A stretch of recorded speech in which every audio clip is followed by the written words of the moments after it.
again, it's Jeremy from Topics in Radiography.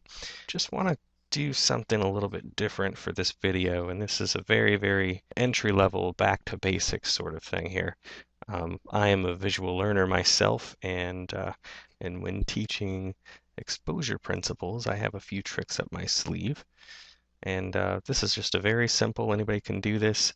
I'm using Windows Paint for this right now, but I'm going to do a little basic explanation of mass, which up here, obviously, hopefully you've had this. This is like first couple weeks in your first semester in radiography school. Mass is MA in time, and what it does is control the amount of radiation exposure to your patient and ultimately to your image receptor. It's the easiest way to control radiographic density and exposure to the plate. So mass is the product of MA and time. And what we really need to learn is what MA is, first of all. Stands for milliamperes.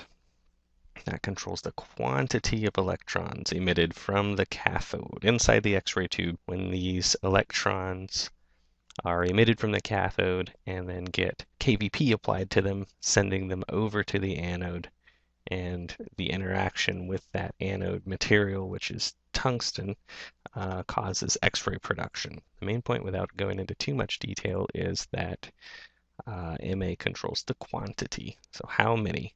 Time has to be multiplied by the MA to get a total quantity of photons. So MA is more, how many you're going to do and for how long with the time, and it has to be in seconds.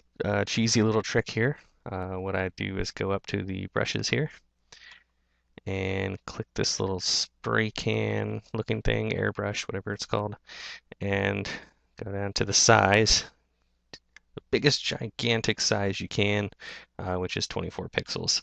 This is free software. Obviously you can do something better with Photoshop, but I know not everybody has Photoshop. Anytime you increase your mass, you're increasing the quantity of photons, which will ultimately, on film screen, give you a darker image, or it will, on any image receptor, give you a higher exposure to the plate. So this is more of a film screen related demonstration. What I'm going to do is just do a little quick,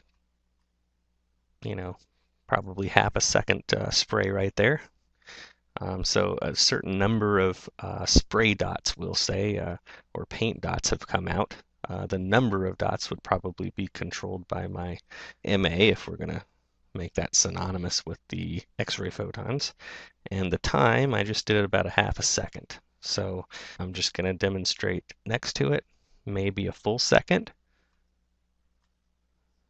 So I've doubled my time. Hopefully I've doubled my mass there as well. That's the thing, is I can double MA to double my overall mass, or I can double my time to double the overall product of mass. If I double both, that's actually 4 times the mass. So whenever you're doubling mass, if you have a manual technique where you have independent exposure of MA and time, just double one of them. If you're just setting a technique with mass, then that's different, but just know that you shouldn't be doubling both of these to try to double the product. All right, so I have about a half a second, 1 second. I'm just going to go 2 seconds here.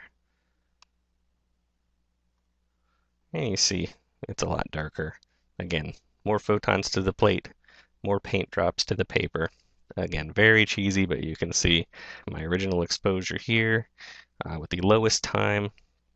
Then I doubled it, and then doubled it again over here. Obviously, just very simple. I hope it's not too basic for you, but again, I'm looking at the statistics from my blog stats, and most of the high number posts are from students, and that's kind of where I'm headed with my blog here. I have a passion for teaching, and I'm also about to publish my first book, which deals with proper school selection, what you need to know before getting into this field, what the job market is like. That's a huge topic right now. So I'd say the first half of the book at least is selection of a program, and the last half is going to be just getting you through the program because it's challenging. It's not easy, it's definitely trying. We require a lot of you in X-ray school. Plus, you have responsibilities outside of school that are going to have to be maintained as well. And I just wanted to give people a realistic approach to that. It's packed full of information. I really hope you check it out. I'll stop talking about it and I'll just put a link in the bottom there in the description of this video. I hope you've enjoyed my Back to Basics video here, and I'll see you next time.